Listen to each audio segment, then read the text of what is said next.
Aujourd'hui, c'est le début de ma chaîne YouTube. Je vais pas vous mentir, je suis un peu stressée. Je sais pas où je m'en vais avec ça, j'ai tellement d'idées, un peu comme pour tout ce que je fais. Je pense que ça va être ça ma chaîne YouTube. Un ramassis de tout ce que j'ai envie de faire, tout ce que j'ai envie de vous dire, de partager.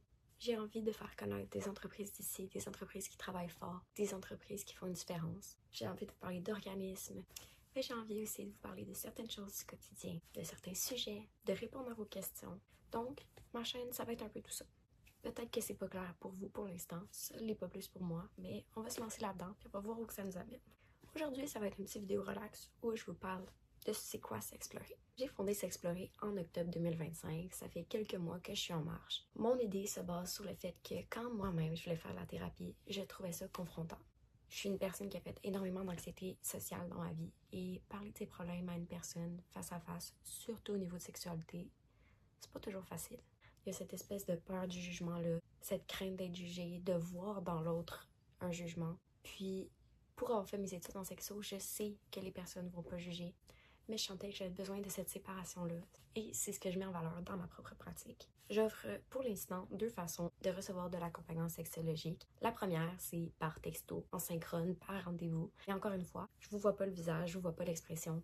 Donc c'est moins confrontant de parler de ses fantasmes, de ses désirs, de ses craintes, de ses erreurs aussi, parce que des fois, certaines personnes veulent parler de choses qu'elles ont faites, puis c'est pas toujours facile d'en parler, d'assumer ses torts. Mais derrière un écran, ça fait moins peur. J'offre aussi mon petit chouchou. C'est de l'accompagnement par courriel. Ça, c'est pas sur rendez-vous. C'est s'il se passe une situation, que tu as envie de m'en parler, tu m'écris un courriel, puis je te réponds dans un délai de 24 à 72 heures. Donc, c'est vraiment plus accessible.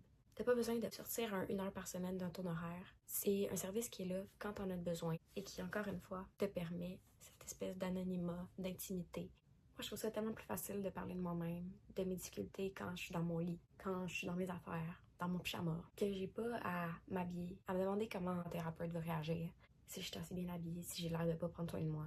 C'est toutes des choses qui, moi, m'empêchaient de vivre ma thérapie pleinement, que j'étais tout le temps dans le paraître, dans la performance, autant physiquement que mentalement. Mais d'avoir ce recul-là, cet écran-là, tu dois plus rien à ton ou ta thérapeute. En fait, t'as jamais dû quoi que ce soit, mais ça renforce cette idée-là. Selon moi, il y a quand même quelques avantages à ma façon de faire. Premièrement, comme j'ai dit, l'intimité. Pour moi, c'était très important de créer un espace où on se sent bien. Un espace où on se livre comme un journal intime, mais qu'en plus, notre journal intime, il nous répond. Je me suis inspirée un peu du fait que, pour moi, l'écriture a été vraiment très thérapeutique pendant plusieurs années. Des journaux intimes, j'en ai une pile dans mon bac à souvenirs. Ça a été vraiment une façon pour moi d'aller mieux. Mais je trouvais qu'il manquait quelque chose, parce que dans mes journaux intimes, sur le moment, je décrivais qu'est-ce qui se passait, les émotions que je vivais, mais ça arrêtait là. J'avais pas de rétroaction, de réflexion, je me posais pas de questions. Je faisais juste ventiler mes émotions. Puis c'est là où je rajoute ma partie. Parce que l'accompagnement par courriel peut permettre justement, quand tu vis une chicane avec ton ou ta partenaire, de m'écrire sur le moment, sur l'instant de l'émotion. Qu'est-ce qui s'est passé? Qu'est-ce que tu ressens? Pourquoi t'as crié? Qu'est-ce qui t'a mené là? Puis c'est plus facile après ça de travailler avec les émotions que t'as vécues que d'être en rétroaction une semaine après puis de dire ah ben en vrai je sais plus pourquoi j'ai dit ça. Mais sur le moment, c'était important pour toi. Il y a une raison de pourquoi t'as explosé, pourquoi il s'est passé ça en toi. Puis c'est sur ça que je veux travailler. Puis cette façon de faire-là me permet aussi de te donner des petits exercices. Que tu ailles tester dans le concret certaines choses, que tu reviennes, que tu me dises ce qui a marché, ce qui n'a pas marché, puis qu'on se lance un peu la balle comme ça. Donc pour les personnes qui, dans la vie, la pratique est mieux que la théorie, ben ça peut être une bonne façon, parce que je t'ai fait poser des questions, je t'ai fait réfléchir dans ton quotidien, dans ce que tu vis. Donc c'est beaucoup plus facile de décoder ce qui se passe dans ta tête quand tu le vis, que 1 semaine, 2 semaines après, en rétroaction. Donc pour aujourd'hui, je vais finir ça là. Une petite vidéo pour commencer. Je pense que ça va être un peu ma marque de commerce, les petites vidéos par-ci par-là pour vous raconter un peu de tout. Puis ce qu'il faut savoir avec moi, c'est que je suis toujours ouverte aux idées, aux suggestions. S'il y a un sujet que vous aimeriez que je traite, si vous avez des questions, je vais mettre un formulaire sur ma page Instagram.